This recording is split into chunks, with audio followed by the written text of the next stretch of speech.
মালাইকা মানে জাবালুন মানে পাহাড়, মালাইকা মানে ফেরেশতা। ওই ফেরেশতাই পাহাড় নেমে আসছিল বদরের যুদ্ধের মধ্যে যুদ্ধ করার জন্য। জোরে কোন সুবহানাল্লাহ।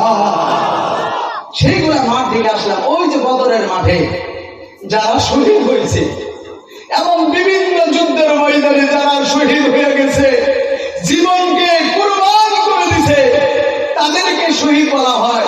নবী আমার বললেন, দয়া করিয়া বললেন, আমার শেষ জামানার উম্মতেরা যদি একটা সুন্নতের উপর যদি আমল চালু করিয়া দেয়, আমার জামানায় যারা ইসলামের জন্য শহীদ হয়ে গেছে ওই রকম 100টা গোলা কাটা শহীদের সমান সওয়াব তার নামে আমলনামার মধ্যে সাথে সাথে লেখা হয়ে যায়। পিছনের ভাইরা কয় না সুবহানাল্লাহ।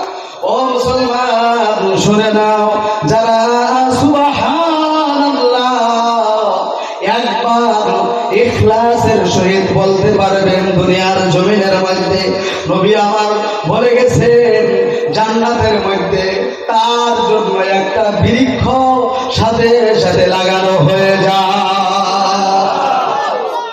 ও প্রিয় মুসলমান,